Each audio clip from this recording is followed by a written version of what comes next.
मैं भारत माता की जय नहीं बोलूंगा। क्यों नहीं बोलोगे? ये नारा बीजेपी लेकर आई क्या 14 के बाद? कांग्रेस बोलती है ना मैं आजादी की लड़ाई लड़ी, उस समय से था ना भाई वंदे मातरम। नेता वर्ड ही एक अपने आप में गाली बन गया है। तिरंगा लेकर गए थे कश्मीर में तिरंगा लहराने के लिए, ये 370 हटा और तिरंगा और संविधान लागू हुआ, ये कोई इनके लिए कोई 14 के बाद का विषय नहीं है। ये जब 18-20 साल के थे तब गए जान को रिस्क करते हुए। नेशनलिस्ट मुस्लिम, ये एक तरह से ऑक्सीमोरॉन हो गया है। ये टीपू सुल्तान और औरंगजेब की बात करते हैं, उनकी कब्रों पर जाकर फातिया पढ़ते हैं। कभी ये लोग एपीजे अब्दुल कलाम साहब के मजार पर गए हैं? सीए आएगा, मुसलमानों की नागरिकता छिन जाएगी, देश में रहना मुश्किल हो जाएगा, सीए के रूल बन गए, कितने मुसलमानों की नागरिकता गई भाई? अब 10 पैरामीटर, एक पैरामीटर पे अगर बंगाल का मुसलमान गुजरात के मुसलमान से आगे होगा तो मैं अपना नाम बदलता हूँ।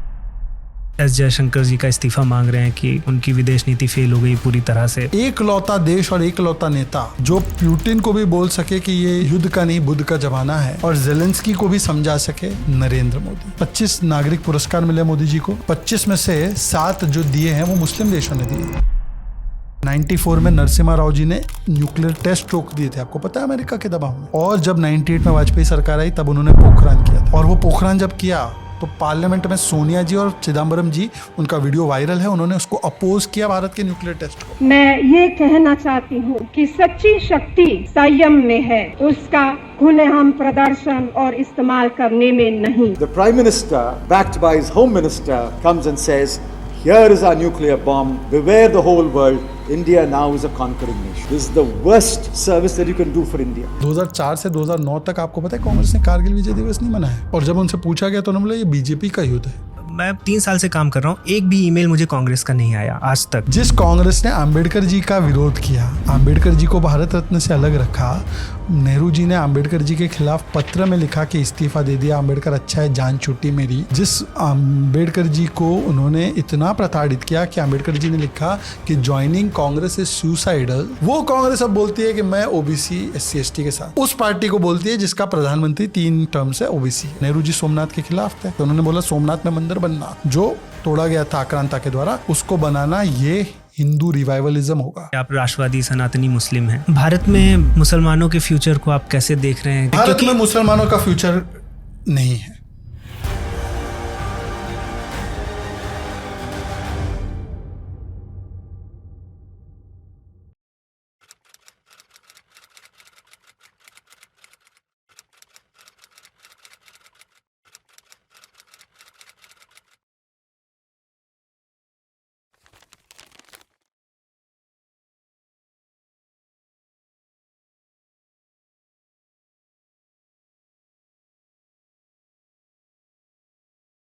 शहजाद जी नमस्ते। जय श्री राम। जय श्री राम। राम राम। मैं तो अयोध्या से ही हूँ। अयोध्या वासी हैं और कोई सेकुलरिज्म की परिभाषा जो है वो राम से जुदा नहीं है। बिल्कुल। महात्मा गांधी जी राम राज्य की परिकल्पना करते थे।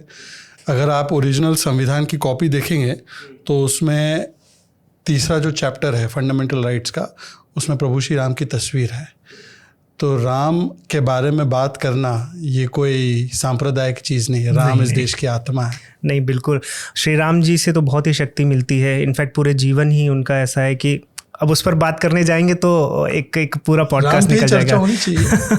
मुझे तो लगता है कि राम पे जो चर्चा नहीं करता है, राम जी को जो समझता नहीं है, तो मुझे लगता है कि वो बड़ा अन्याय करता है। बिल्कुल। भारत में और दुनिया में अगर रहना है तो राम और कृष्ण ये दोनों पात्रों को समझना चाहिए, सीखना चाहिए, पढ़ना चाहिए, अभ्यास करना चाहिए।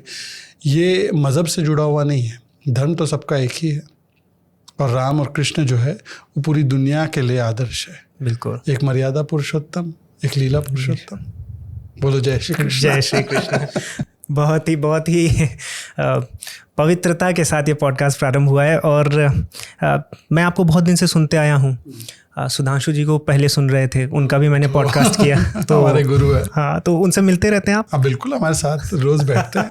मतलब पहले टॉपिक पे चर्चा होती है, अगर आज कोई न्यूज़ है तो उनसे होती है चर्चा? हाँ बिल्कुल। मतलब ऐसा रहता है कि हमारा एक डिपार्टमेंट है, हमारी पार्टी बहुत प्रोफेशनली और इंस्टीट्यूशनली रन है। ऐसा कोई माँ बेटे भाई बहन की पार्टी तो है नहीं, और किचन कैबिनेट नहीं चलता, या 3.5 लोग नहीं फैसला करते। तो हमारी पार्टी में जैसे हमारी इंस्टीट्यूशनल व्यवस्थाएं हैं, मीडिया डिपार्टमेंट की भी है, हर रोज़ हम लोग डिपार्टमेंट में बैठते हैं। अभी भी मुझे जाना है आपके पॉडकास्ट के बाद, संडे का दिन है, पर फिर भी कार्यक्रम होते हैं। उसमें हमारे बलूनी जी अध्यक्ष है, लोकसभा के सांसद है पौड़ी गढ़वाल से, और उनके साथ सहप्रभारी हमारे संजय मयूख जी है, वो विधायक है बिहार के, और उसके साथ हमारी पूरी टीम है जिसमें कि सुधांशु जी है, वो तो वरिष्ठ है क्योंकि वो सांसद भी है, गौरव जी है, बाकी नेतागण हैं। तो हम लोग सब रोज़ प्रयास करते हैं कि डिपार्टमेंट में मिले, जो प्रमुख मुद्दे हैं उन पे चर्चा होती है, प्रेस वार्ता होती है, उसमें हम भी पॉइंट देते हैं, उनकी भी पॉइंट को सुनते हैं। फिर प्रेस वार्ता में तो कई सारी चीज़ें समझ में आ ही जाती है, कोई क्लैरिफिकेशन लेना होता तो वो भी चर्चा होती है। तो इसी प्रकार से पार्टी लाइन जो है, और वो भी मतलब बलूनी जी भी जो है या सुधांशु जी भी जो है, वो हमसे ऊपर वाले लेवल पे बात करते हैं, और फिर एक बार बात हो गई, तय हो गया कि पार्टी लाइन ही है, तो उस प्रकार से हम लोग। नहीं, मुझे पिछले 3 साल से मैं जो काम कर रहा हूँ, तो मेरे ऊपर तो ये टैग लगाया जाता है कि मैं बीजेपी वादी हूँ, भले वो उस तरह से हो या ना हो। देश ने तीसरी बार सरकार बनाई है, तो देश भी तो बीजेपी वादी है। मुझे क्या अच्छा लगता है बीजेपी में, मैं 3 साल से काम कर रहा हूँ, एक भी ईमेल मुझे कांग्रेस का नहीं आया आज तक। सुधांशु जी ने मुझे 3 बार कॉल की है, वो इतने बड़े, वो एमपी हैं, मैं बहुत छोटा सा यूट्यूबर हूँ, लेकिन वो कभी भी कोई पॉइंट होता है रिसर्च का पॉइंट, वो कॉल करके मांग लेते हैं। अच्छा, कि विशाल ये आपने बात की थी इस रील में, या फिर ये वो बड़े विनम्र, तो बहुत विनम्र, मतलब मैंने ऐसा व्यक्तित्व तो देखा ही नहीं कि जो इतना विनम्र हो कि किसी छोटे व्यक्ति से भी उसको ज्ञान लेने में कोई कुंठा नहीं है कि ये छोटा व्यक्ति है। एक्चुअली जो असलियत में ज्ञानी होता है या जो असलियत में नॉलेज के पीछे चलता है, वो कभी अहंकारी भाव नहीं रखता, क्योंकि नॉलेज बंद मुट्ठी से नहीं लिया जा सकता। मुट्ठी हमेशा ऐसी होती है, जब नॉलेज लेना है तभी नॉलेज आ पाएगा। तो वो तो विनम्रता का ही भाव उससे प्रकट होता है। तो आप रिसीव तभी कर सकते हो जब आप विनम्र हो, जब आप अपने आप को सर्वज्ञानी मानो, अहंकारी मानो। जैसे रावण मानता था अपने आप को। रावण और राम जी में तो अंतर यही था ना, सेना उनकी बड़ी थी, उनके पास ज़्यादा संपन्नता थी, उनकी पत्नी भी ज़्यादा सुंदर बताई जाती है, परंतु उनके अंदर क्या नहीं था, एक ही चीज़ थी जो राम जी में थी, जो चरित्र और अहंकार भाव नहीं था राम जी में।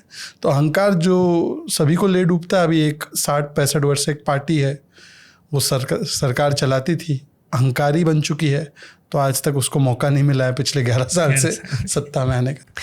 शहजाद जी, मैं आपको जब देख रहा हूँ तो मुझे पूरा भारत ही दिख रहा है, जिस तरह से आप बात कर रहे हैं, जो विचार हैं आपके, संस्कृति पर बात हो रही है, साथ में टेक्नोलॉजी। अब मैं देख रहा हूँ 3-3 मोबाइल आपके सामने हैं, लगातार आप अपडेट तो चैनल टीवी के चल रहे हैं, क्योंकि देखिए आपका पॉडकास्ट बहुत महत्वपूर्ण है, पर देश में जो चल रहा है उसके बारे में भी हम लोगों को ज्ञान रखना है और देखना है कि क्या क्या चल रहा है। तो जो हार्डवर्क आप कर रहे हो, क्या ये दूसरे टीवी डिबेटर्स भी करते हैं? मतलब ऐसा कोई बायस नहीं, बस आपके दोस्त या जो साथ में डिबेट्स करते हैं, हम लोग देखते रहते हैं। तो देखिए, भाजपा में तो हार्डवर्क की बड़ी अहमियत है, और भाजपा का कोई भी नेता हो, कोई भी कार्यकर्ता हो, वो हमेशा हार्डवर्क में लगा रहता है। आप देखिए, प्रधानमंत्री जी से ही शुरू कीजिए। प्रधानमंत्री जी किस प्रकार से वो दिन रात लगे रहते हैं देश की उन्नति के लिए। अभी भी 5 देशों का दौरा करके आएंगे, वो ब्रिक्स समिट में भी गए हैं। उसके बाद आप देखिए, नॉन स्टॉप उनका काम चलता रहता है, हमारे राष्ट्रीय अध्यक्ष जी का भी, गृह मंत्री जी का भी, और छोटे से छोटा कार्यकर्ता भी हो, वो समाज के सुख दुख में हो या राष्ट्रीय कोई भी कार्यक्रम में वो लगा रहता है। तो भाजपा में संस्कृति हार्ड वर्क की है, कहीं और संस्कृति हार्वर्ड की है। हार्वर्ड की भी संस्कृति कोई बुरी नहीं है। विदेश जाकर अपनी अच्छी शिक्षा अर्जित करना, ये अच्छी बात है, करो, अगर आपके पास संसाधन हो तो करना चाहिए, पर हार्ड वर्क को कभी भी हार्वर्ड रिप्लेस नहीं कर सकता, और ये भाजपा में संस्कृति है। अब वो दिखता भी है, अगर कोई हार्ड वर्क करके आता है तो टीवी डिबेट में दिखता है, और अगर कोई हार्डली वर्क करता है तो अनाप शनाप बोलकर टीवी डिबेट से चला जाता है। राहुल जी भी हार्डली वर्किंग हैं, हम हार्ड वर्किंग हैं, तो हम दोनों में अंतर आपको समझ में आता ही होगा, राहुल जी के हार्डली वर्किंग बयान और हमारे हार्ड वर्किंग काम। तो कैसे वर्किंग आवर्स कैसे बीजेपी आपके देखती है? देखो, पॉलिटिक्स में कोई वर्किंग आवर्स नहीं होता, ये 9 to 5 जॉब नहीं है।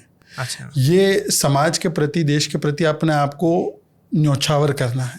तो इसमें आप ये नहीं कह सकते कि मैं 9 से 5 तक जो है देश की सेवा करूँगा, 5 से 9 तक मैं अपनी सेवा करूँगा, ऐसे बाइफर्केशन नहीं होता।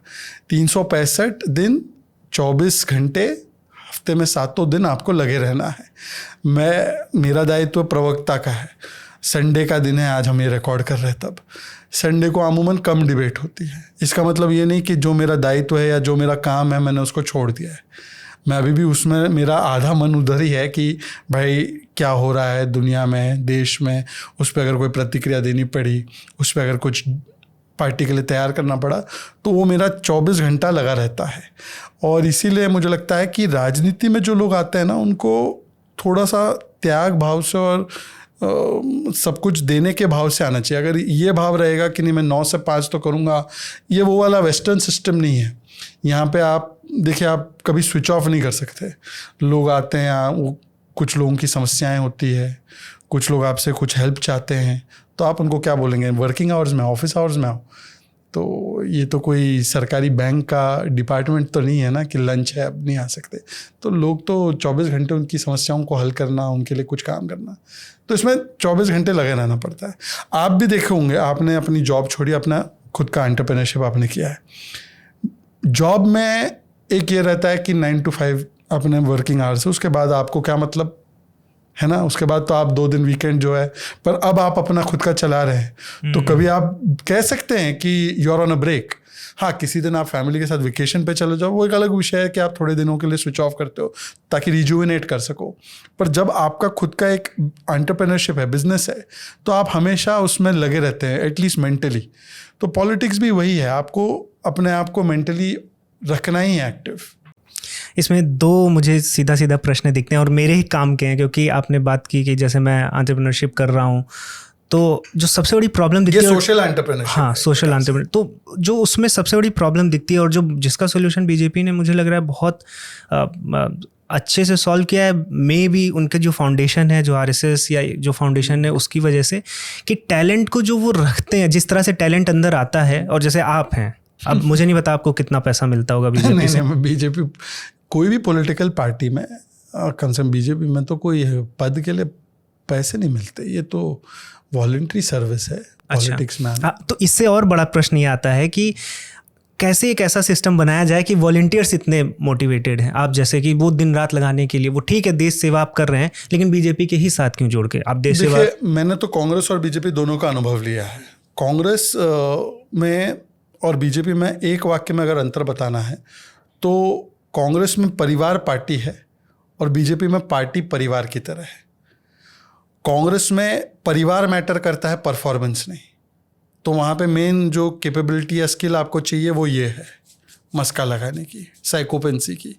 राहुल गांधी चाहे जितना भी बेतुका बयान दे, देखना पवन खेड़ा और सुप्रिया शिनेत, ओ क्या बयान है, राहुल जी ने पर्दे खोल दिए, ये उनका रहता है। हमारे यहाँ पे परिवार मैटर नहीं करता, परफॉर्मेंस मैटर करता है, आपको डिलीवर करना है। और बड़े से बड़ा नेता हो, छोटे से छोटा नेता हो, उसकी मॉनिटरिंग होती है, उसका एक फीडबैक सिस्टम होता है, और पार्टी बहुत बारीकी से ऑब्जर्व करती है। और पार्टी किसी भी कार्यकर्ता को अगर वो परफॉर्म कर रहा है उसके साथ अन्याय नहीं होने देती। हो सकता है कभी किसी कार्यकर्ता या किसी नेता को लगे यार मुझे जो ड्यू था वो नहीं मिला, पर बीजेपी वो सिस्टम है, बीजेपी वो पार्टी है जहाँ पर हर व्यक्ति की एक लेवल की मॉनिटरिंग होती है, और जो उसने कार्य किया है चाहे पार्टी के लिए, देश के लिए, वो कभी भी मिस नहीं होता। देर सवेर उसको उसका, lack of a better word, reward तो मैं नहीं कहूँगा, पर उसका जो उसका ड्यू है वो उसको जरूर मिलता है। कांग्रेस में सीधा है, देश के लिए कुछ करना है नो, पार्टी के लिए कुछ करना है नो, करना क्या है, परिवार की भक्ति, बस। आपको मैं उदाहरण देता हूँ रिसेंट का, थरूर साहब 4 बार के सांसद है। थरूर साहब गए विदेश, भारत का पक्ष रखने गए ना ऑपरेशन सिंदूर पे। उनकी गलती क्या रही, वो कांग्रेस के लिए एक सीट जीत के लाते हैं 4 बार से, जब कांग्रेस के इतने बुरे दिन चल रहे हैं। फिर भी उन्होंने एक ही गलती की कि उन्होंने विदेश जाकर पाकिस्तान को एक्सपोज किया और उन्होंने भारत को प्रथम रखा, परिवार को नहीं। तो आपने देखा उनके खिलाफ क्या क्या बयान है, देखा ना आपने। और आप बीजेपी का देख लीजिए, बीजेपी में आप चाहे आपने कितना भी क्रिटिसाइज़ क्यों ना किया हो, मैंने भी क्रिटिसाइज़ किया बीजेपी को, मैं कांग्रेस में था, कितना क्रिटिसाइज़ किया है। फिर उसके बाद कांग्रेस में मेरे साथ जो भी हुआ चुनाव को लेकर, वहाँ पे जिस प्रकार से मेरे साथ ट्रीटमेंट किया गया, उसके बावजूद भी बीजेपी ने नवंबर 2021 में मुझे आमंत्रित किया ज्वाइन करने के लिए, क्योंकि उनके लिए, हाँ ठीक है मैंने बातें रखी है, उनको भी पता है, पर उन्होंने उससे इनटॉलरेंट होकर मुझे दरकिनार नहीं किया। टैलेंट है, मेरिट है, परफॉर्मेंस है, तो आपको प्लेटफॉर्म मिलेगा। बीजेपी में ये दोनों में अंतर है कि एक ने अपने आप को खपा दिया 20 साल से फिर भी वो पर्सोना नॉन ग्राटा हो गया शशि थरूर। और एक ने बीजेपी को कितना क्या कुछ नहीं कहा, मोदी जी को क्या कुछ नहीं कहा, फिर भी बीजेपी ने कहा नहीं चलिए, हर आदमी इवॉल्व होता है, उसकी व्यूज़ चेंज होती है, ऐसा तो कोई नहीं है जिसके व्यूज़ चेंज नहीं होते। 10 साल पहले आपके भी व्यूज़ कुछ अलग हो रहे, व्यूज़ एक्सेप्ट किए और प्लेटफॉर्म दिया। आपसे जब बात करते हैं शहजाद जी, तो आपको लेकर सभी पॉडकास्ट में बोला जाता है कि आप राष्ट्रवादी सनातनी मुस्लिम हैं, पूरा उस पर चर्चा होती है, आप उसको क्लियर करते हैं। लेकिन मैं आपसे पूछना चाहता हूं कि जो राष्ट्रवादी मुस्लिम या नेशनलिस्ट मुस्लिम, ये एक तरह से ऑक्सीमोरॉन हो गया है, मतलब हो सकता है ना भी हो, बस सोशल मीडिया में ऐसा दिखाया जाता है या मोस्टली हमारे पास इसके लिए कांग्रेस जिम्मेदार है, क्योंकि उन्होंने कभी भी मुसलमान को एपीजे अब्दुल कलाम से नहीं जोड़ा, उन्होंने मुसलमान को वीर अब्दुल हामिद से नहीं जोड़ा, उन्होंने मुसलमान को उस्ताद बिस्मिल्लाह खान से नहीं जोड़ा, उन्होंने मुसलमान को लेफ्टिनेंट जनरल उस्मान से नहीं जोड़ा, उन्होंने मुसलमान को याकूब से जोड़ा, अफजल से जोड़ा, अबू सालेम से जोड़ा। ये प्रॉब्लम है। मुसलमानों के नेता और आदर्श कौन होने चाहिए? आप बताइए ना।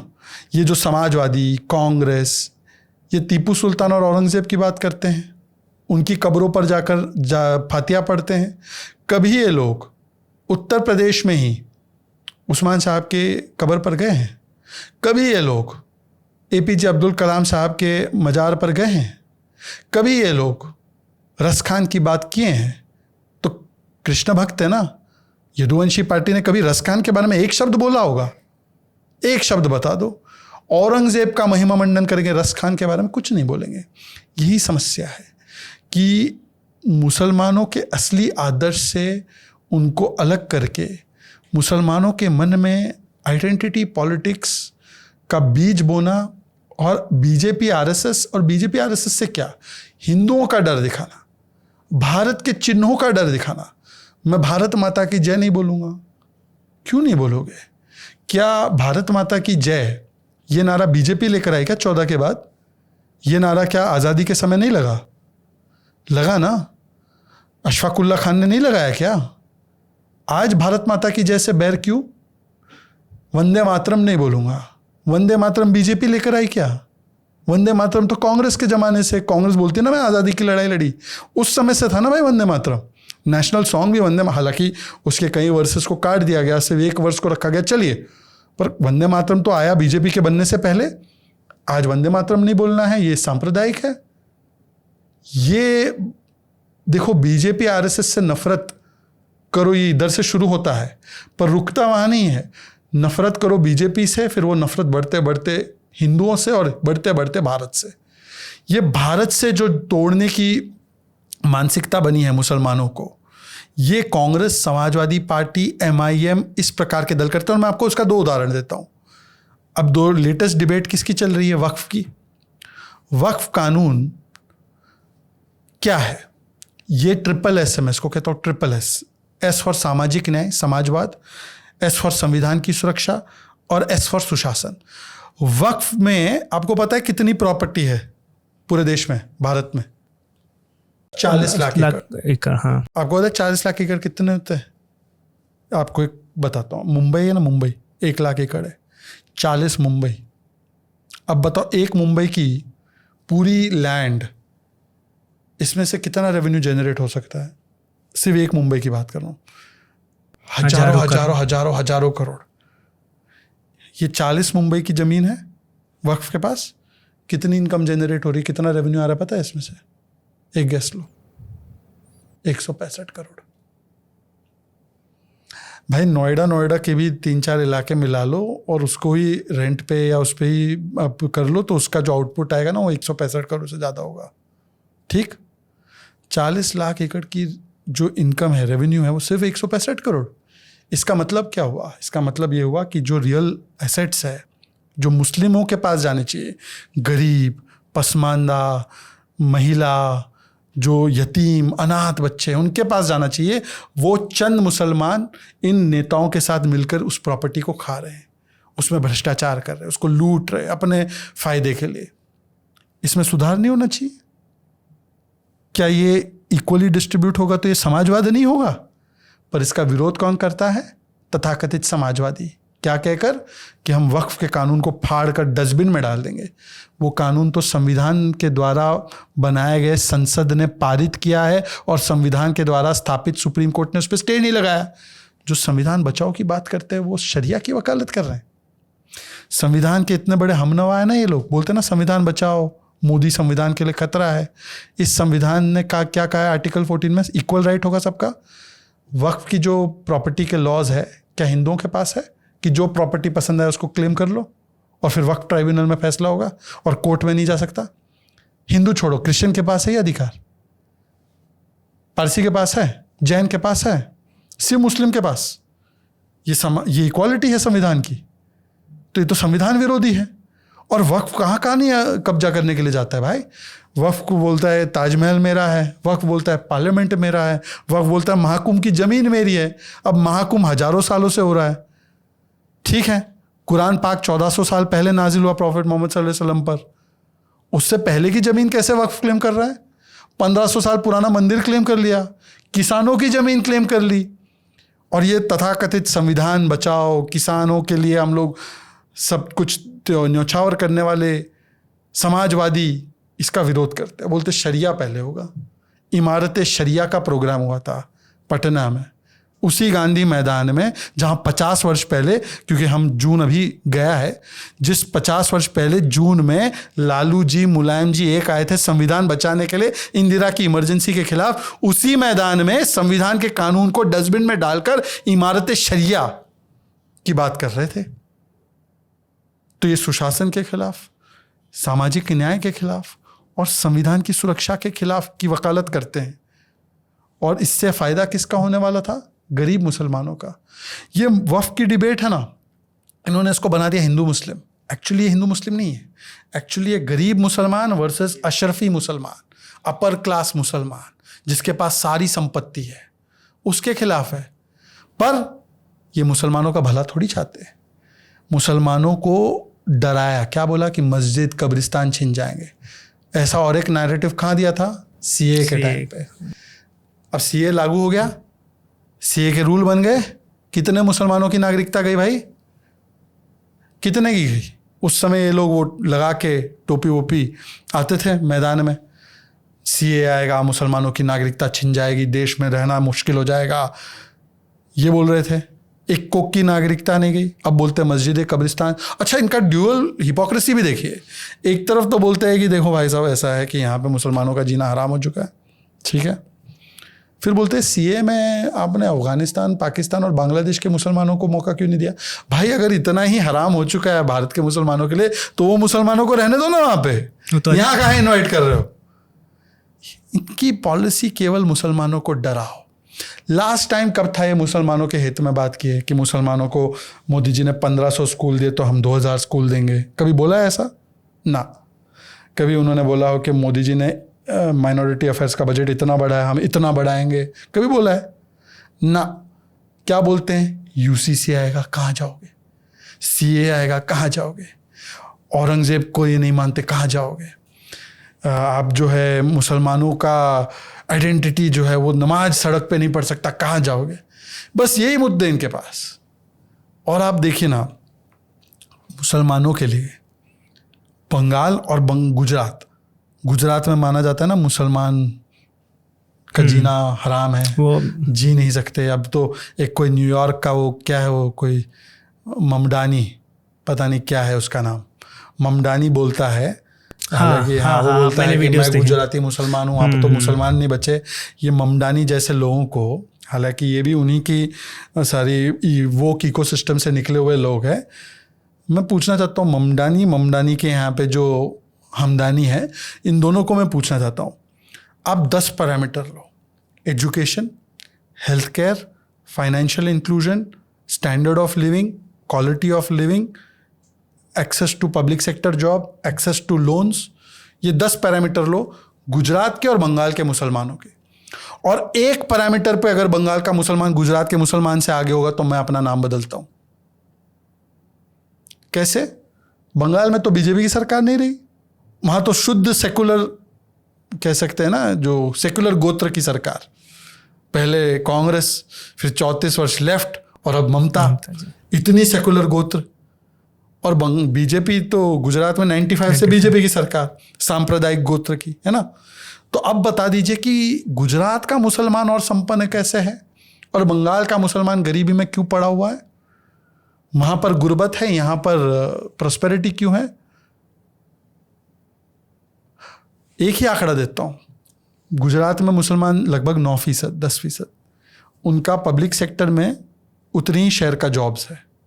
बंगाल में 35% मुसलमान, उनका पब्लिक सेक्टर में कितने जॉब्स है? 2%। क्यों?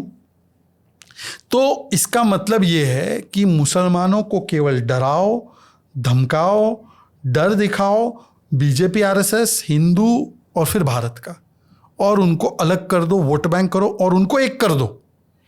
मुसलमानों में भी बहुत डिफरेंसेस है, शिया सुन्नी के नहीं होते दंगे, होते हैं ना। लखनऊ में सबसे ज़्यादा शिया सुन्नी के दंगे हुए, पसमानदा और अशराफ है ना अलग अलग। पर मुसलमान एक हो जाओ और हिंदू को कभी जाति में बांटो, कभी धर्म पे बांटो, कभी लैंग्वेज पे बांटो। तो हिंदुओं को बांटो और मुसलमानों को एक करो, ये इनकी थ्योरी है। और इसीलिए ये मुसलमानों को इस प्रकार से दिग्भ्रमित करते हैं। पर मुसलमान अब समझने लगा है, अब वो देखने लगा है कि उसके साथ क्या किया जा रहा है। अभी शहजाद जी जो रिसेंट में, क्योंकि मतलब हम लोगों की तो ऐसी जनरेशन है क्या क्या नहीं देख लिए। हम तो श्री राम मंदिर भी बनता हुआ देख लिए, चंद्रयान भी हमने देख लिया। अभी कारगिल तो खैर मैं छोटा रहा हूँगा, लेकिन अभी ये ऑपरेशन सिंदूर हमने देखा, जो पहलगाम का एक तरह से एक रिवेंज या हमें जो प्रत्युत्तर देना था। इसमें 2-3 जो नैरेटिव्स में पिछले, क्योंकि मैं बहुत ज़्यादा जियो पॉलिटिक्स या पॉलिटिक्स, इंटरनल पॉलिटिक्स को फॉलो नहीं करता हूँ, लेकिन हाँ जो चीज़ें दिखती हैं साफ साफ ट्विटर पे कि पहले लगातार विपक्ष ये बोलता रहा कि जवाब नहीं दे रहे हैं, जवाब नहीं दे रहे हैं, फिर जवाब दिया गया तो फिर क्यों जवाब दे रहे हैं। ऐसे बहुत से नहीं। अभी ये G7 का हमने देखा था कि G7 का इनविटेशन नहीं आया, जब इनविटेशन आया तो लेट आया, मतलब बहुत सा ऐसा। तो विपक्ष के पास आपको क्या लगता है कि विपक्ष में कौन लोग हैं जो सच में अच्छा काम कर रहे हैं और वो देश के लिए सोच रहे हैं, या बिल्कुल विपक्ष अब केवल इसी में रह गया है कि मोदी का विरोध करना है? तो मोदी का विरोध करने में अगर सनातन को गाली देनी है, दे देंगे। सेना के शौर्य पर सवाल उठाना है, उठा देंगे। पाकिस्तान के साथ जाकर खड़ा होना है, कर लेंगे। राहुल जी ने तो ओपनली बोला है ना कि हमारी लड़ाई इंडियन स्टेट से है, बोला है ना उसने। राहुल गांधी एलओपी को लीडर ऑफ ऑपोजिशन नहीं मानते, Rahul Gandhi leader of propaganda है। एलओपी लीडर, कुछ लोग बोलेंगे लीडर ऑफ पर्यटन भी है, वैसे देश में तो कम ही रहते हैं, विदेश में ज़्यादा रहते हैं, हर मौके पर निकल जाते हैं। पर राहुल गांधी का आप देखिए, ऑपरेशन सिंदूर हुआ, पहले तो 26/11 में इन्होंने कुछ नहीं किया, ये तो ऑन रिकॉर्ड बात है। उल्टा 26/11 के बाद इन्होंने जाकर पाकिस्तान से कहा कि बलूचिस्तान में हमारा हाथ है आतंकी हमले में। इनके नेता वो है जिन्होंने अक्साई चीन दे दिया, कश्मीर का एक बड़ा हिस्सा दे दिया पीओके, कच्चा दीवू दे दिया, कोको आइलैंड दे दिया, असम देने की फिराक में थे। अभी भी उनके नेता ने बोला सिक्किम अलग राष्ट्र है, पड़ोसी राष्ट्र है। अजय कुमार ने बोला पीओके को पाकिस्तान का दिखा दिया उनके हैंडल ने। आज भी अगर जब पाकिस्तान को मुंह तोड़ जवाब दिया जाता है, यहाँ तक कि पूरी दुनिया ही नहीं, पाकिस्तान खुद मानता है। शाहबाज ने बोला भाई तौबा तौबा, फजर की नमाज से पहले हमारे बेस पे ब्रह्मोस आके हिट हो गया। एक नहीं 2-3 बार उनके नेताओं ने बयान दिया है। उसके बाद भी, पाकिस्तान के मानने के बाद भी ये नैरेटिव कि भाई ऑपरेशन सिंदूर फेलियर था, सरेंडर हो गया। कैसे सरेंडर हो गया? इससे पहले किसी देश ने, अमेरिका इंक्लूडेड, न्यूक्लियर पावर देश में घुसकर उसके बेस पे हमला किया है? अमेरिका ने बहुत देशों पे किया है, पर वो न्यूक्लियर पावर देश नहीं है। ईरान पे भी अभी जो किया तो वो न्यूक्लियर पावर नहीं बना था। हमने न्यूक्लियर पावर देश पाकिस्तान के साथ ही किया। अब तब भी, और प्रूफ था, इस बार तो वीडियोस थे। सामने वाले ने अगर कोई डैमेज किया तो वो वीडियो दिखा देना। उन्होंने कहा पाकिस्तानियों ने आदमपुर बेस पे किया, मोदी जी ने जाके फैक्ट चेक कर दिया। आदमपुर बेस में खड़े, एक तरफ MiG-29, दूसरी तरफ S-400, पीछे लिखा था कि why enemy pilots don't sleep easy, और उनकी जो टोपी थी उस पर वेस्टर्न एयर कमांड का लोगो था, त्रिशूल है वो। तो फिर सेना के पराक्रम पर सवाल। और आजकल की बात नहीं, सेना को सड़क का गुंडा बोलना। कारगिल युद्ध जब हुआ उसके बाद हम कारगिल विजय दिवस मनाते थे, 2004 से 2009 तक आपको पता है कांग्रेस ने कारगिल विजय दिवस नहीं मनाया, और जब उनसे पूछा गया तो उन्होंने बोला ये बीजेपी का युद्ध है। ये है कांग्रेस पार्टी। कांग्रेस पार्टी वो पार्टी है जिसने सेना के कहने पर भी 26/11 के बाद वायुसेना के फली मेजर ने कहा कि हमको टेररिस्ट कैंप को अटैक करना, उन्होंने परमिशन नहीं दी। तो ये सेना के प्रति क्या इनकी मानसिकता है, रफाल नहीं आने दिए, बुलेट प्रूफ जैकेट तक नहीं खरीदा। ये है। आज हम ब्रह्मोस भी एक्सपोर्ट करते हैं, AK सीरीज की राइफल भी अमेठी रायबरेली में बनती है, और आज 23,000 करोड़ का हमारे डिफेंस का एक्सपोर्ट है। आपने कभी कल्पना की थी भारत 23,000 करोड़ का डिफेंस एक्सपोर्ट करेगा? ये स्थिति में हम आ गए। दूसरा, आप देखिए कि कांग्रेस पार्टी मोदी विरोध में उतरते उतरते, चलिए मोदी आपको पसंद नहीं, ठीक है, बीजेपी पसंद नहीं, ठीक है, पर भारत की विदेश नीति पर सवाल। विदेश नीति तो देश की है ना। और महाभारत का एक प्रसंग है कि परस्पर विरोधे तु वयम पंचशते शतम परायस्तु विग्रह प्राप्ते वयम पंचाधिक शतम। युधिष्ठिर कौरवों से कहते हैं कि जब हम एक दूसरे के खिलाफ है तब तो हम 100 बनाम 5 है, पर जब हमारे सामने कोई विदेशी ताकत है तो हम 100 बनाम 5 नहीं, हम 100 और 5 है, पंचाधिक शतम है। इसी भावना के साथ जब 71 में युद्ध हुआ तो वाजपेयी जी ने तो केवल सेना की नहीं, उस समय की सरकार की प्रशंसा की। दुर्गा नहीं कहा था इंदिरा जी को, पर प्रशंसा की थी। कभी पूछा क्या कितने विमान गिरे? कभी पूछा क्या नुकसान हुआ? उसके बाद आप आइए, जब 1990s में नरसिम्हा राव जी को भारत के लिए कश्मीर पे पक्ष रखना था तो उन्होंने वाजपेयी जी को भेजा और वाजपेयी जी गए वहाँ पे। तो क्या किसी भाजपा के सांसद ने बोला ये सांसद जो गए विदेश वो आतंकियों की तरह? जयराम रमेश ने बोला। G7 से इनवाइट नहीं आया। इतना बड़ा झूठ बोल देंगे आप? और केवल ये झूठ नहीं, अब उसके बीच में ये कहने लगे कि हमने सरेंडर कर दिया, जबकि सरेंडर का तो कोई था नहीं। पाकिस्तान ने खुद ने माना भाई।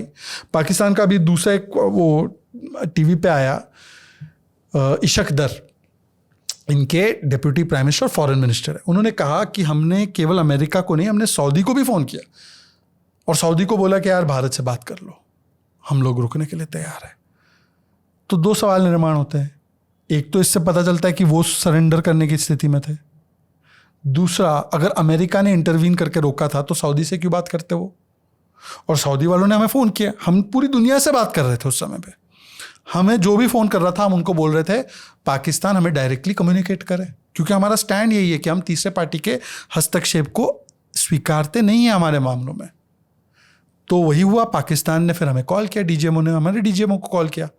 हमारा क्लियर लक्ष्य था कि आतंकी कैंप को तबाह करेंगे, अगर उसके बचाव में मिलिट्री आएगी तो हम उन मिलिट्री कैंप्स पे भी हमला करेंगे, आप रुक जाओगे तो हम भी इसको आगे नहीं बढ़ाएंगे। हमारा स्टेटेड स्टैंड था। तो उन्होंने कहा कि हम रुकना चाहते हैं, हम रोक देंगे, तो हम रुक गए। पर हमने ऑपरेशन सिंदूर को केवल हॉल्ट किया है, बंद नहीं किया है। हमने ये भी कम्युनिकेट किया। अब इसके बावजूद भी डीजीएमओ ने ये बात कही, MEA ने बात की, पीएम ने तो सीधे ट्रंप को बोला। उसके बाद भी क्या कहते हैं कि सीज फायर कर दिया और ट्रंप ने सीज फायर करवाया। अच्छा, ट्रंप में भरोसा है, डीजीएमओ पे नहीं, MEA पर नहीं। उस ट्रंप पे भरोसा है जिसने कहा 1000 साल का युद्ध है पाकिस्तान और भारत के बीच में। और 1000 साल कहाँ हुए दोनों देश? भारत तो 5000 साल पुराना देश है, पर पाकिस्तान तो आया नया नया, अभी 7 दशक नहीं हुए उसको। 1000 साल का युद्ध है वो। उस बात को नहीं मानना है, केवल इतनी बात को मानना है। तो चलो, अगर इतनी बात को मानना है तो यही ट्रंप था ना 24 के चुनाव से पहले। उसके 24 के चुनाव से पहले वो एक पॉडकास्ट में था। पॉडकास्ट में उसको पूछा गया कि यार कोई विदेश के नेता की बात बताओ कुछ। तो उन्होंने फिर एक वाक्य बताते हुए बताया कि नरेंद्र मोदी वैसे तो बहुत ही मतलब जेंटलमैन आदमी दिखते हैं, पर एक बार मैंने उनसे बोल दिया कि ये देश आपको परेशान कर रहा है, मैं थोड़ा इंटरवीन करूं, मेरा इसमें अच्छा सुनते हैं ये लोग। तो मोदी जी ने एकदम तमतमाते हुए कहा कि no we have been handling them and we will handle them, मैं इसको डील करूंगा। वो बात नहीं माननी। मोदी जी ने ट्रंप के सामने बैठकर 2019 में जब ट्रंप ने कहा कि मैं जम्मू कश्मीर में इंटरवीन कर सकता हूं, तो बोला कि हम आपको कष्ट नहीं देना चाहते, और उसके बाद 1 महीने बाद आकर 370 ही हटा दिया। ये बात होने के बाद भी आप भारत पर सवाल खड़े करते हो कि हमने सीज फायर एक्सेप्ट किया अमेरिका के द्वारा। और एक्चुअल में सरेंडर किसके कैलेंडर में है? आपको पता है कश्मीर इंटरनेशनल मुद्दा बना कैसे? कौन गया इंटरनेशनल मंच पे इसको लेकर 48 में? नेहरू जी। याद होगा पटेल जी खिलाफ थे इसके। रेफरेंडम की बात, प्लेबिसिट की बात उन्होंने की। सबसे बड़ी गलती। 65 में हम युद्ध जीते, 68 में पता है आपको अमेरिका के दबाव में भारत ने 828 स्क्वायर किलोमीटर भारत के पाकिस्तान को सौंपे रान ऑफ कच्छ में। आपको पता है ये बात? 71 में बहुत बड़ी जीत, इंदिरा गांधी आयरन लेडी बताते ना, आयरन लेडी नहीं है वो, आयरनी लेडी है वो। 1971 में पाकिस्तान के 2 टुकड़े हुए, उनके 15,000 स्क्वायर किलोमीटर हमारे पास थे, 93,000 प्रिजनर ऑफ वॉर हमारे पास थे। हम पीओके क्यों नहीं लिए उस समय 15,000 स्क्वायर किलोमीटर लौटाते वक्त? पीओके तो अपना ही है ना। मैं नहीं कह रहा कि जाके लाहौर ले लो, कराची ले लो, पर वो क्यों नहीं लिया? करतारपुर साहिब नहीं लिया। करतारपुर साहिब में मुसलमानों को क्या लेना देना? वो भी नहीं लिया। वो तो छोड़ो, हमारे 50 सोल्जर थे वो भी नहीं लिए, 93,000 लौटा दिए। तो जो हमने युद्ध के मैदान में कमाया वो समझौते के मेज पर गवाया, और वो इंदिरा गांधी के हाथों गवाया। ये हमको बोल रहे सरेंडर का। 85 में आप देखो रोनाल्ड रेगन का एक लेटर है राजीव गांधी को कि जाकर जिया से बात करो और इस मुद्दे पर बात करो। 94 में नरसिम्हा राव जी ने न्यूक्लियर टेस्ट रोक दिए थे, आपको पता है, अमेरिका के दबाव में। और जब 98 में वाजपेयी सरकार आई तब उन्होंने पोखरान किया था, और वो पोखरान जब किया तो पार्लियामेंट में सोनिया जी और चिदम्बरम जी, उनका वीडियो वायरल है, उन्होंने उसको अपोज किया भारत के न्यूक्लियर टेस्ट को, ये कहते हुए कि चीन और पाकिस्तान कौन से दुश्मन है हमारे। ये इनकी हकीकत और इतिहास है। और ये लोग जब आकर मोदी विरोध में सेना का विरोध करते हैं, मोदी विरोध में सनातन का विरोध करते हैं, भाई राम मंदिर 500 वर्ष से लड़ाई चल रही ना, अब तो अयोध्यावासी है, 500 वर्ष की लड़ाई है। 70 वर्ष कांग्रेस ने इसको लटका के अटका के भटका के रखा, वकील को भेज दिए कोर्ट में, लटकता रहे। अयोध्या में जहाँ पर परिंदा पर नहीं मार सकता था, आज वहाँ पर सबसे ज़्यादा पर्यटक और सबसे ज़्यादा श्रद्धालु पहुँचते हैं। अयोध्या का किस प्रकार से उसको सनातन केंद्र के रूप में विकसित किया गया है आज वो सबके सामने। और केवल अयोध्या नहीं, सोमनाथ में भी यही स्टैंड था। नेहरू जी सोमनाथ के खिलाफ थे उस समय पर, पटेल जी और राजेंद्र प्रसाद ने एक स्टैंड लिया था। नेहरू जी तो सख्त खिलाफ थे, उन्होंने बोला सोमनाथ में मंदिर बनना जो तोड़ा गया था आक्रांता के द्वारा, उसको बनाना ये हिंदू रिवाइवलिज्म होगा। तो सोमनाथ से लेकर अयोध्या तक यही मानसिकता सनातन विरोध की। आज भी राहुल गांधी का क्या स्टैंड है? इनकी सरकार का स्टैंड था राम जी का अस्तित्व नहीं, राम जी देवता नहीं, राम जी मिथोलॉजिकल है, राम मंदिर प्राण प्रतिष्ठा नाच गाना था, ऐश्वर्या राय नाच रही थी, ऐश्वर्या राय गई नहीं थी उसमें, अमिताभ जी थे पर ऐश्वर्या राय नहीं थी, पर उसमें उसको ऐश्वर्या राय भी दिख गई और नाचती हुई दिखी, वो भी राम मंदिर प्राण प्रतिष्ठा में। मोदी जी द्वारका जाए तो द्वारका को नाटक बोले और यदुवंशी पार्टी समाजवादी पार्टी ताली पीटती है। कोई रामचरितमानस को झलाने की बात करता है, कोई हिम्मत है तो दूसरे धर्म की किताब को झलाओ ना, एक पन्ना तो फाड़ो तो पता चले तुमको। कोई बोलता है मठाधीश माफिया, कोई बोलता है साधु अंडर द टेबल पैसा लेता है, कोई बोलता है सनातन डेंगू, सनातन मलेरिया, सनातन समाप्त। मोदी विरोध में, और खड़गे जी ने बोला है, खड़गे जी ने बोला मोदी जीतेगा तो सनातन उदय होगा। दूसरी तरफ हम क्या कह रहे हैं, आज चाहे सोमनाथ हो, चाहे काशी हो जहाँ पर काशी धाम बना है, चाहे उज्जैन का महाकाल हो, चाहे हमारे बाकी के सनातन केंद्र हो, इनको हम लोगों ने फिर से पुनर्जीवित करने का, जैसे एक समय पर माँ अहिल्याबाई होलकर जी ने किया था, उन्हीं के पदचिन्हों पर चलते हुए। क्योंकि देखिए विकास और विरासत जुड़े हुए हैं। विकास की इमारत उतनी ही ऊंची हो सकती है जितनी हमारी विरासत की नींव नीचे जाएगी। ये इंजीनियरिंग का प्रोटोकॉल है, जितनी लंबी बिल्डिंग बनानी है आपको, आप तो खुद बहुत ही साइंटिफिक माइंड से है, तो उतनी नीचे आपको नींव जानी है। नींव अगर कमज़ोर होगी तो इमारत ऊंची नहीं हो सकती। और भारत और सनातन वो संस्कृति है जिसमें विकास और विरासत कभी भी कॉन्फ्लिक्ट में नहीं रहे, कॉम्प्लीमेंट्री रहे। आप देखिए दुनिया भर के कोई भी और आप पद्धति को उठाइए, एब्राहमिक को उठाइए, वहाँ पे बोला जाता था कि डार्विनियन थियरी गलत है, वहाँ पर बोला गया अर्थ इज़ फ्लैट, वहाँ पर एवोल्यूशन को नकारा गया है, वहाँ पर गलीलियो को सजा हुई जब उसने साइंटिफिक थियरी प्रपोज की। भारत में क्या है? भारत में हमारी विरासत विज्ञान के साथ चलती रही। इसीलिए G20 में आपने देखा होगा कि जब मोदी जी सबका स्वागत कर रहे थे तो कहाँ पर स्वागत कर रहे थे? पीछे क्या था? कोणार्क मंदिर। कोणार्क क्या दर्शाता है? कोणार्क ये दर्शाता है कि जिस समय पर इसरो चंद्रयान 3 कर रहा है, आदित्य L1 भेज रहा है, हमारा 5000 साल का संस्कृति है कि हम सूरज और चंद्रमा की दशा दिशा को देखकर परछाइयों के आधार पर समय बता सकते थे कोणार्क मंदिर से। ये हमारा एडवांस लेवल ऑफ टेक्नोलॉजी है। भारत मंडपम में हुआ G20 का कार्यक्रम। भारत मंडपम के मेन गेट पर क्या है? सबसे बड़ी ऊंची प्रतिमा नटराज जी की। वही नटराज जी की प्रतिमा सन के हेड ऑफिस में है। सन में क्या हो रहा है? एटॉमिक सब एटॉमिक रिसर्च हो रहा है, क्योंकि ये मान्यता है कि अगर यूनिवर्स के क्रिएशन को सबसे साइंटिफिकली अगर दर्शाया जाता है तो that is through the cosmic dance of Shiva. और आप देख लीजिए, ये विरासत और विकास को साथ में जोड़ने वाला हमारी संस्कृति है। तो हमारी कॉम्प्लीमेंट्री है, पर फिर भी इसको दक्यानुसी बताना, इसके खिलाफ जो है जहर उगलना सनातन के विरोध में, और जो दूसरी पद्धतियां हैं उसकी बुरी से बुरी बातों को भी, जो इस्लामिक देशों में भी मान्यता नहीं है, जिसको 3 तलाक जैसी कुरीतियों को भी, उसको भी अपना हिस्सा बना देना। मतलब मोदी विरोध में कहाँ आप उतर आए? तो मैं इसलिए, ये असलियत है राहुल गांधी की। शहजाद जी, अभी विदेश नीति पर बात की गई कि किस तरह से ट्रंप हो या दूसरे देशों, उससे हमारी कैसी अभी रिलेशंस चल रहे हैं। बट अभी कुछ पॉलिटिकल एनालिस्ट होते हैं, वो एस जयशंकर जी का इस्तीफ़ा मांग रहे हैं कि उनकी विदेश नीति फेल हो गई पूरी तरह से, कोई सपोर्ट नहीं मिला ऑपरेशन सिंदूर पे, और नैरेटिव वॉर हम हार गए, और बहुत सी ऐसी चीज़ें जो बातें चल रही हैं। तो देखिए, इसमें मैं कहूँगा कि जब 71 का ही, क्योंकि ये लोग 71 पे ही ज़्यादातर बात करते हैं, 71 में हमारे साथ कौन सा देश खड़ा था? एक सोवियत यूनियन और 1-2 देश और खड़े थे। 100 देशों ने हमारे खिलाफ यूनाइटेड नेशंस में प्रस्ताव लाया था। सोवियत यूनियन के पास क्योंकि वीटो था परमानेंट, हालांकि हम सिक्योरिटी काउंसिल में हम भी आ सकते थे, पर हमने चाइना को दे दिया सीट। ये मैंने भी सुना है। नहीं सुना नहीं, क्या हकीकत है।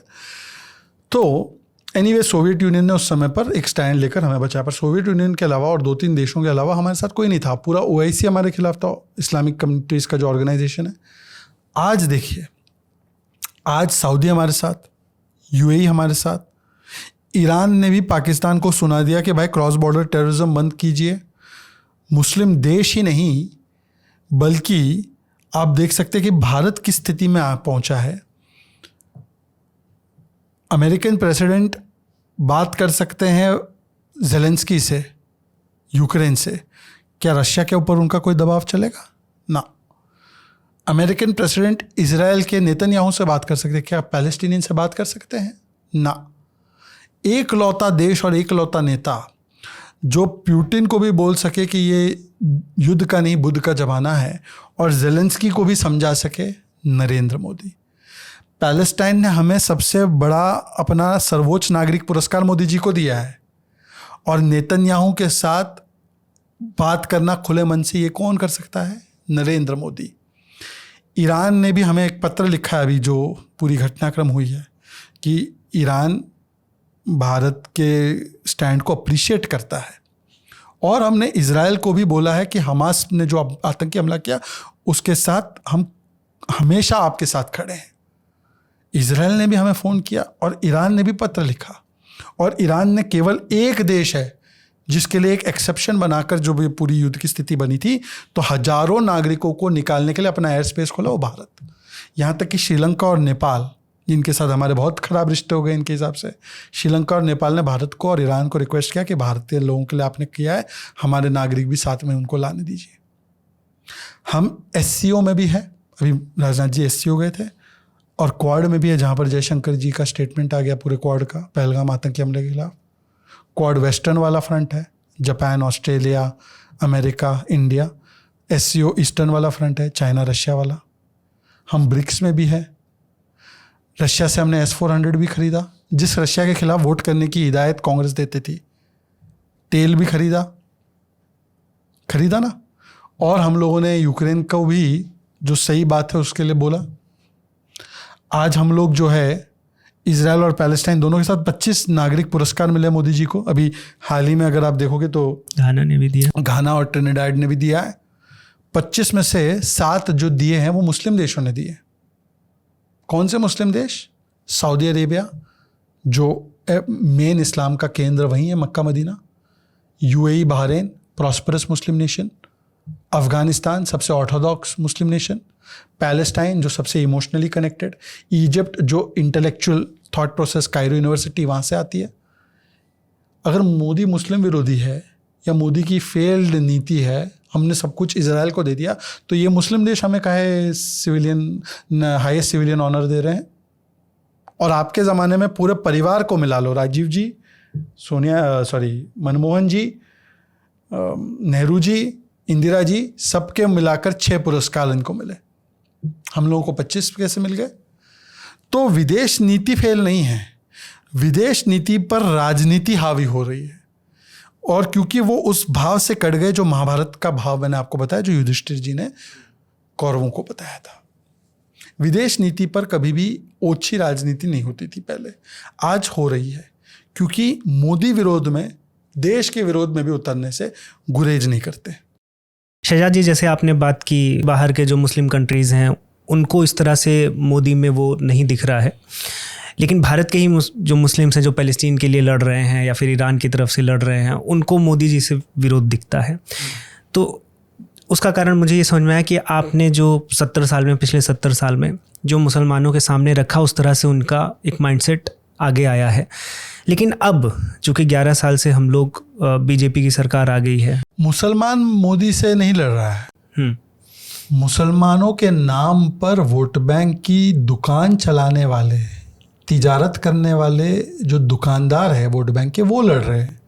मुसलमान लड़ रहा होता तो मैं पूछना चाहता हूँ कि 13 करोड़ टॉयलेट में शिल्पा के साथ सुल्ताना को भी मिला, तो सुल्ताना नहीं लेती टॉयलेट।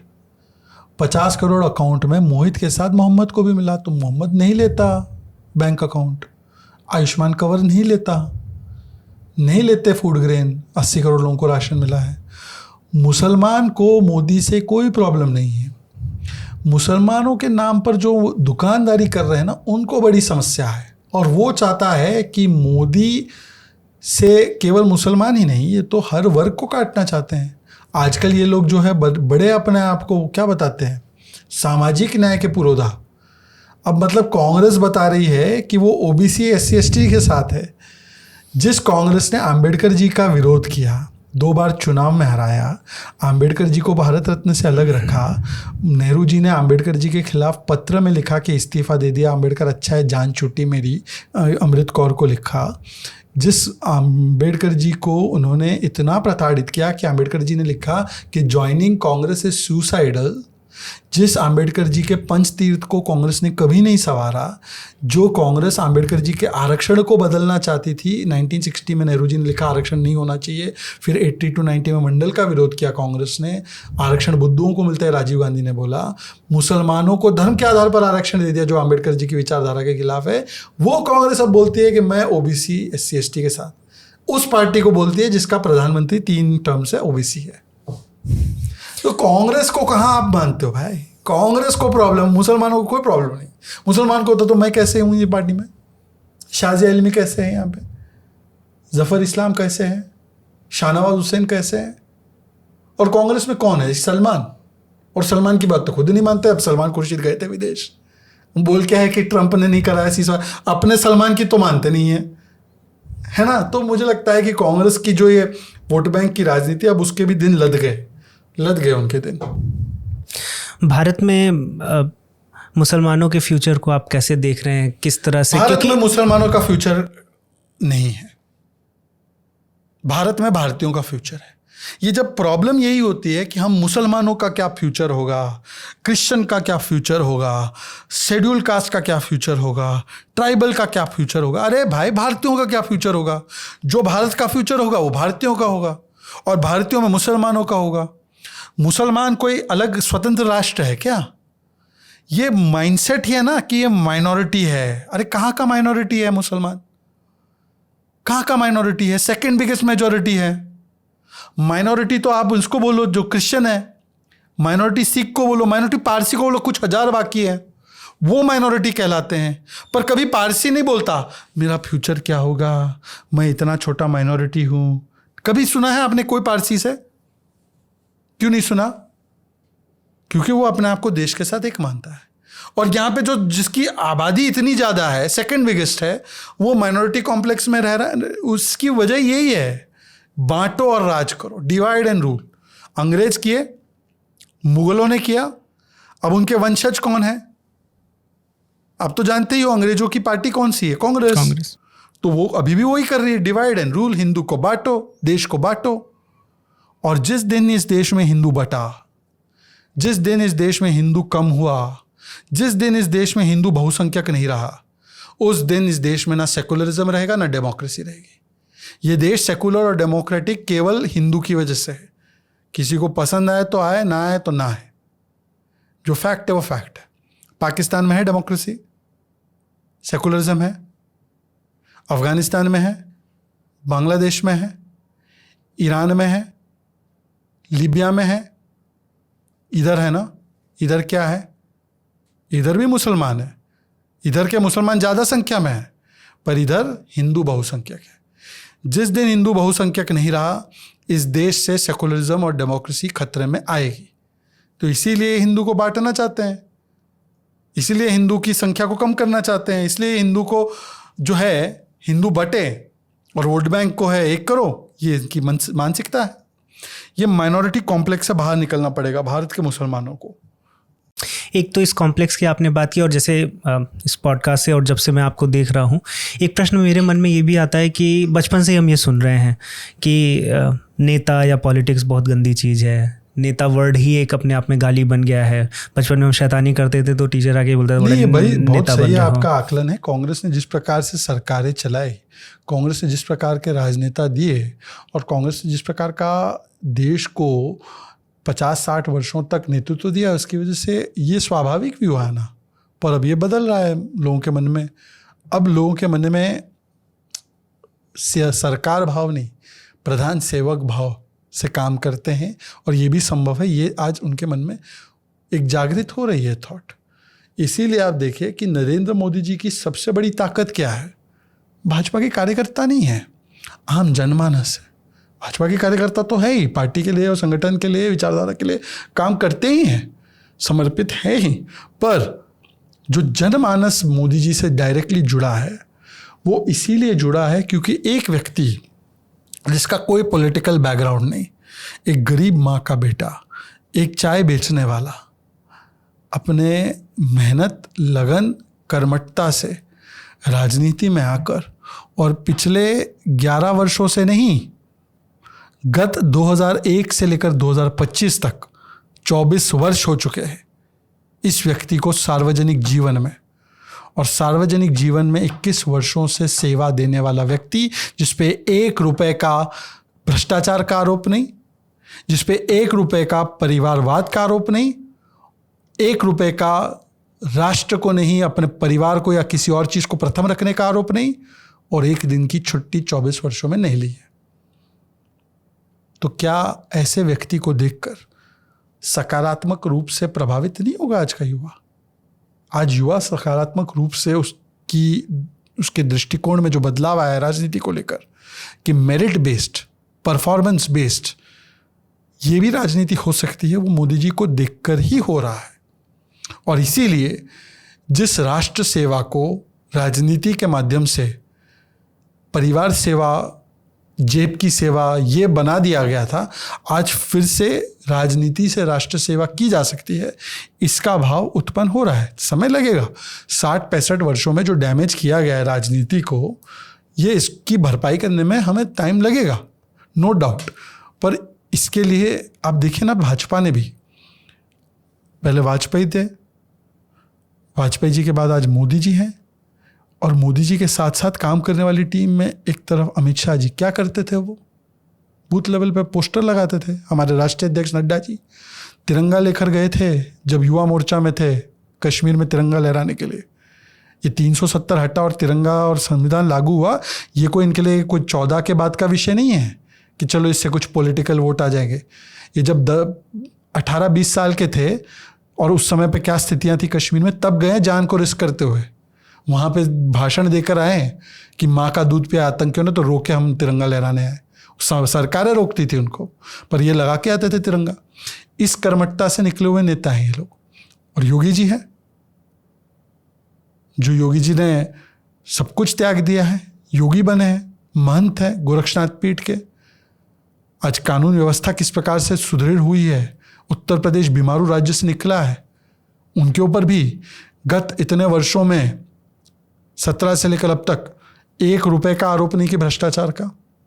और पहले की सरकारें क्या थी यूपी की। तो मुझे लगता है कि राजनीति में जो अब समर्पित लोगों की एक खेप आई है, अन्नामलाई को देखिए, खट्टर जी को देखिए, हर प्रदेश में बीजेपी के आपको ऐसे नेता मिलेंगे, फडणवीस जी को देखिए। तो बीजेपी ने एक नया नॉर्मल, केवल ऑपरेशन सिंदूर से नहीं, पॉलिटिक्स में भी नया नॉर्मल सेट किया है। अभी जैसे आप बात कर रहे हैं और हम लोग फ्यूचर 2047 की बीजेपी बार बार पीएम मोदी भी बात करते हैं कि हमें विकसित होना है, तो उस डायरेक्शन में अभी आप इंटरनली या बीजेपी की जो इंटरनल मीटिंग्स है उसमें सबसे बड़ा स्टेप क्या देखा जा रहा है कि देश के लिए ये बहुत इंपॉर्टेंट है अभी? देखिए, मैं कह सकता हूँ कि अगर आप पिछले 11 साल को भी देखेंगे, हमने एक नया नॉर्मल स्थापित किया है सुशासन में, गवर्नेंस में। और उसके आप बहुत सारे उदाहरण देख सकते हो। एक समय था राजीव गांधी 1 रुपया भेजते थे तो 85 पैसे लुटेरा पंजा लूट लेता था। आज वो डायरेक्ट ट्रांसफ़र हो रहा है, तो वो देश का भी सेविंग होता है और गरीब तक उसका अधिकार पहुंचता है। आज 4 करोड़ गरीबों के आवास बने, और केवल आवास नहीं बनाए मोदी जी ने, इन 4 करोड़ आवासों में 70% रजिस्ट्रेशन घरों की पता है किसके नाम में हुई? महिलाओं के नाम पे हुई। तो महिलाओं को भी एम्पावर कर दिया, लखपति दीदी बन गई। एक घर लाख रुपए का तो होगा ही। टैप कनेक्शन आने से आप बोलोगे टैप कनेक्शन से क्या बड़ी बात है? हमारा देश अभी भी पुरुष प्रधान है। महिलाओं पर भार था कि भाई आप 1 बाल्टी 2 बाल्टी 4 बाल्टी जो भी पानी चाहिए वो लेकर आओ। तो आपको तालाब तक जाना है या पानी के स्रोत तक जाना है, 3 घंटे 4 घंटे बर्बाद। आज टैप से साफ पानी आता है, तो महिलाओं के पास जो समय बच रहा है वो एजुकेशन में इस्तेमाल हो सकता है। और महिला एजुकेट हो रही है तो आज उसको IAS बनना है, परमानेंट कमीशन में जाना है फोर्सेस में, या आज तो सांसद भी बन सकती है। हमने रिजर्वेशन भी पास कर लिया, वुमेन रिजर्वेशन। तो मुझे लगता है सबसे बड़ा काम हमने जो किया है मोदी जी ने पिछले 11 वर्षों में है कि असलियत में जो गरीबों को एम्पावर करना है वो उन्होंने किया, और बिना कोई भेदभाव के। हमने तुष्टिकरण नहीं, हमने संतुष्टिकरण किया है। हमने ये नहीं देखा कि मुसलमानों का पहला अधिकार होगा, क्रिश्चियन का पहला अधिकार होगा, फलानी जाति का पहला अधिकार होगा। हमने बोला कि जो गरीब है उसका अधिकार होगा। ये अलग एक नया टेम्पलेट है। तो पहले तुष्टिकरण का था, आज संतुष्टिकरण का है। पहले नारा था, आज नियत है। और अगर आप देखेंगे तो राष्ट्रीय सुरक्षा को भी लेकर एक नया नॉर्मल सेट किया गया है। और वो नया नॉर्मल ये था कि जब 26/11 होता था, या चेन्नई में ब्लास्ट, बेंगलुरु में ब्लास्ट, राजस्थान में ब्लास्ट, मुंबई में ब्लास्ट, हर जगह ब्लास्ट होते थे, तो हम क्या करते थे? हम बोलते थे कि हम क्या कर सकते हैं। हम विदेश जाते थे और अपनी जो गुहार वहाँ पे लगाते थे। हम लोग most favoured nation status Pakistan को देते थे। अब इस नॉर्मल को चेंज करके हमने एक नया नॉर्मल स्थापित किया है कि अगर उरी होगा तो घर में घुस के सर्जिकल स्ट्राइक, अगर पुलवामा होगा तो घर में घुस के बालाकोट एयर स्ट्राइक, और अगर पहलगाम होगा तो हम ऑपरेशन सिंदूर के माध्यम से न केवल आतंकी कैंप भावलपुर और पंजाब के अलग अलग अंदर तक, हमने आर्मी बेसिस को भी टारगेट किया इस बार। तो ये नया नॉर्मल जो सेट किया है कि मोस्ट फेवर्ड नेशन नहीं, मुंह तोड़ जवाब देंगे, ये भी एक नया टेम्पलेट है राष्ट्रीय सुरक्षा को लेकर, जिससे कि आज गोली का जवाब गोले से, आज अमन की आशा नहीं ब्रह्मोस की भाषा, ये भी पाकिस्तान को और उनके आतंकियों के सरपरस्तों को हमने साफ साफ बता दिया है। एक अंतिम प्रश्न लेंगे। जैसे कि बहुत ढेर सारे युवा हैं, और मे बी अब जब से आपने बोला है कि इस तरह से इंस्पिरेशन, और हम इंस्पायर हो ही रहे हैं, क्योंकि पहले भी कुछ नेता थे जो थोड़ा बहुत इंस्पायर करते थे, जैसे लाल बहादुर शास्त्री जी हो गए। तो अब जैसे युवा है, अब अगर उसको इंजीनियर बनना है तो उसके लिए एक एग्ज़ाम है, या फिर एक सेट पैटर्न है, डॉक्टर बनना है तो इतनी पढ़ाई है। जैसे किसी को, या मेरे जैसे युवा को पॉलिटिक्स में आना है, तो फर्स्ट स्टेप क्या है उसके लिए? पॉलिटिक्स में कोई ऐसी एग्ज़ाम क्लियर करके या कोई ऐसा सेट पैटर्न नहीं होता कि कैसे इसमें आना है। पॉलिटिक्स क्या है, अंततः पॉलिटिक्स देश सेवा, समाज सेवा यही है। और इसके लिए कोई ना उपयुक्त समय है, ना इसके लिए कोई उपयुक्त, मैं कहूँगा कि कोई ऐसी बैरियर्स है। इसमें केवल एक ही चीज़ की आवश्यकता है कि आप क्या खपने के लिए तैयार है देश के लिए। और यदि आप खपने के लिए तैयार है, आप परिश्रम करने के लिए तैयार है, आप परसिस्टेंस करने के लिए तैयार है, तो इसमें आसानी से आप जो है पूरी तरह से आ भी सकते हैं और आगे भी बढ़ सकते हैं। पी फॉर परसिस्टेंस बहुत ज़रूरी है, पी फॉर परफॉर्मेंस बहुत ज़रूरी है, पी फॉर पेशेंस भी बहुत ज़रूरी है। पी फॉर परिवार की आवश्यकता नहीं है। पहले होता तो मैं आपको बोलता 14 से पहले कि सरनेम क्या है आपका, ओह गांधी है, आप आ सकते हैं, मोदी है, नहीं आ सकते, ये मैं बोलता। आज वो पूरी बैरियर को ही तोड़ दिया गया, बहुत बड़ा बैरियर तोड़ दिया गया। आज जिस प्रकार से सोशल मीडिया सब जगह फैल चुका है, पहले मीडिया 4-5 चैनल था, 4-5 चैनल होने की वजह से केवल परिवार के बड़े बड़े लोगों की कवरेज होती थी। आज सोशल मीडिया पे जो लोग यूट्यूब पे चलाते हैं उनको टीवी चैनल से ज़्यादा देखा जाता है, उनकी बात सुनी जाती है। कई नेता इसी से उभर कर आए हैं, मैं भी इसी से उभर कर आया हूँ। सोशल मीडिया से डायरेक्ट संवाद जनता से कर सकते हैं। आज तो इंटरनेट का दाम भी घट गया है, मोबाइल का दाम भी घट गया है, हम तो मोबाइल इंपोर्ट कर अब एक्सपोर्ट करने की स्थिति में है। तो ये हम डायरेक्ट कम्युनिकेशन कर पा रहे हैं जनता से, हम डायरेक्टली जनता के पास पहुंच पा रहे हैं। एक बहुत बड़ा बैरियर परिवार का और लुटियंस मीडिया का तोड़ दिया गया है मोदी जी के द्वारा। तो अब एंट्री बहुत आसान है। हाँ, पर एंट्री आसान है पर कुछ चीज़ें नहीं बदलती। परसिस्टेंस, परफॉर्मेंस एंड पेशेंस, ये लाइफ में ज़रूरी है। किसी भी फील्ड में आप जाओ, चाहे एक्टिंग के फील्ड में जाओ, चाहे क्रिकेट के स्पोर्ट्स के फील्ड में जाओ, चाहे एजुकेशन में आगे बढ़ो, आप बिना इस 3 P के आगे नहीं बढ़ सकते। तो लाइफ में अगर आगे बढ़ना है और पॉलिटिक्स में भी आगे बढ़ना है तो persistence, patience and performance, in 3 P's को अपना P बना दो, तब आप जाकर पहुंच पाओगे अपनी पोजीशन पर। शहजाद जी, आप जुड़े हाइपरक्वेस्ट से, आपका बहुत बहुत धन्यवाद। बहुत बहुत धन्यवाद आपका भी, और आपको बहुत बहुत शुभकामनाएं कि आपने भी एक इतना, मैं कह सकता हूं कि एक अनऑर्थोडॉक्स निर्णय लिया है। आप भी एक प्रकार से न्यू इंडिया की इस रिस्क टेकिंग एबिलिटी के एक परिचायक है। आपकी जगह पे बहुत सारे लोग सोचते हैं कि मैं कंफर्टेबल जॉब कर लूँ, IIT से पढ़ा हूँ, कंफर्टेबल चीज़ें कर लूँ, पर आपने भी एक निर्णय ये लिया कि एक ऐसे फील्ड में आप आए और अपना झंडा गाड़ लिया है जहाँ पर हो सकता है 10, 15, 20 साल पहले लोग नहीं सोचते आने का, पर आज आपके अंदर भी ये कॉन्फिडेंस है। नए इंडिया के, मैं कह सकता हूँ कि न्यू स्पिरिट, जिसमें कि रिस्क एबिलिटी भी है और डिलीवर करने की भी कैपेसिटी है, इसका आपने परिचय दिया है। तो मुझे लगता है कि आपके हाइपरक्वेस्ट चैनल को बहुत बहुत शुभकामनाएं, और आप न्यू इंडिया का परचम इसी प्रकार से लहराते रहिए। आपको अनंत शुभकामनाएं। बहुत बहुत धन्यवाद आपके समय के लिए। जय श्री राम। जय श्री राम।